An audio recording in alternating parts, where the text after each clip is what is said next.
I'm here with Marcy Tilton of Fire Mountain Gems and Beads, and Marcy is not just an artist, but you're also a designer, and in fact, the handbag that we're going to be making today, you actually have discovered or created the pattern that goes along with it. That's right. Plus you give surface design workshops and just a whole multimedia. You're very busy. I am, and I love it. Yeah, well, let's take a look at the handbag we're going to be making today. It's just gorgeous. It's a tote bag, and what I've done is I have laminated gold copper leaf actually to fabric, and I want to show you how to do that. It's really simple. Wow. Very fun. It doesn't look like it would be that simple. It's beautiful. Doesn't. So what I'm going to do is I'm going to use just a matte medium, which is a basic art supply. Now what about the fabric? The fabric is a silk noil. I've backed it with fusible interfacing to beef it up a little bit. Okay. I've cut out my bag, and so the whole process is done before the bag is made, which makes it even more simple. Yes, definitely. Okay. Great. And so you have to have this prepared. So you have to have that prepared. I am working with a silk screen, so but you could paint directly on the fabric, you could use rubber stamps, you could use stencils, so there's a lot of different ways to get this. This is just the medium you choose to use. This is just the one I'm using today, and I picked this design because it is a grid and it makes the layout of the beads a little easier.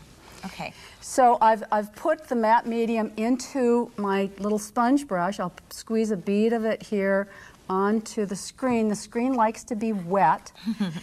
And so I'm going to screen my matte medium onto the bag, and I want it to really have an even layer. When this dries, it'll clog my screen, so now I'm going to take that screen and put it in water. Okay. But the next thing I do is you take your gold leaf, and this is tricky because it's very airy and floaty, and what I want to do is I want to cover my design with the gold leaf, and you don't have to be super fussy about overlapping. Oops, I'm going to need another one for that little corner. I like to work in a room that doesn't have a lot of fans going on. I can see why, yeah. And then I'm going to take just a piece of muslin, because this kind of contains everything, smooth it with my fingers. That's all. Now this comes in different colors too, right? You can, it does. It comes silver, copper, gold. So you can really have some beautiful effects with it. Yeah. So you just kind of smooth it down. Smooth it down. I'm working on a little felt padding here. So now I will let this dry, and I want it to get bone dry. Right. And at home, I take it outside, and with a soft brush or my fingers, I brush off the excess gold leaf. So we'll do a little exchange So here. we'll do a little exchange. So when we're done, this is what it's going to look like. And it's wonderful because it's so durable. You can press it. Right.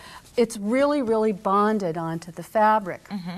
So the next thing I want to do is and this is the very fun part, is picking out the beads. Right. So I work with a variety of different beads, and I pick beads that are flat and strong.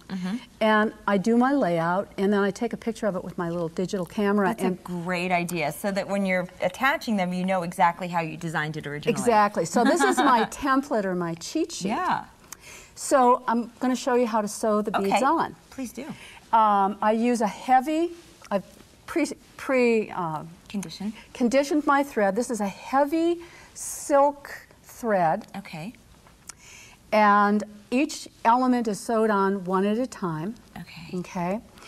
And so with this one, what I'm going to do is I'm going to start with the center bead. Now, what about the needle you're using? I'm using that's a great question. I'm using a chenille needle, and it's really cool because it's got a big eye and a sharp point. So it's the perfect one.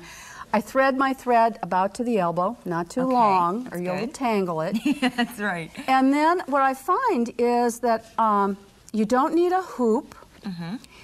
I'm going to go to the back side because of the stiffening on my fabric here. Right. Sort of keeps it in place. It keeps it in place. And the grid is really helpful in my lining things up. Oh, yeah. See? So it's perfectly centered so almost, it's symmetrical. And you could do asymmetrical if you wanted to, too. Exactly.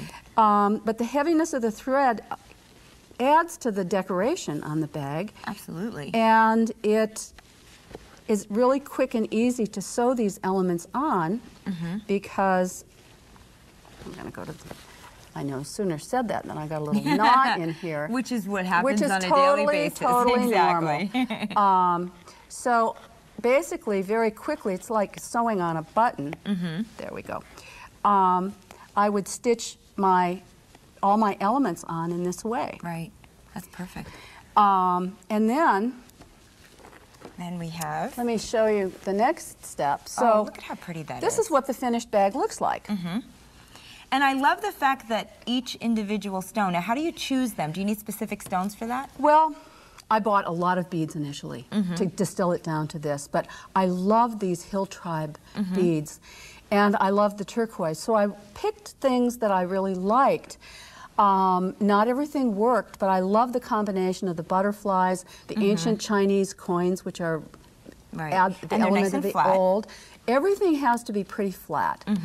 When I sew the little leaf motifs down, I do a stitch in the loop, but then to hold it flat, you can see I've kind of done a little securing stitch. Exactly. So the thread becomes a design part of the element. design, exactly. Exactly. Well, let's take a look at some of the other handbags that you have, and then, of course, after you finish making this, then you would put together your handbag. Exactly. And the final touch on this, on the back, is I dot each knot with bead glue. Okay, so it'll be very strong. Dot it on the back to make sure it's strong.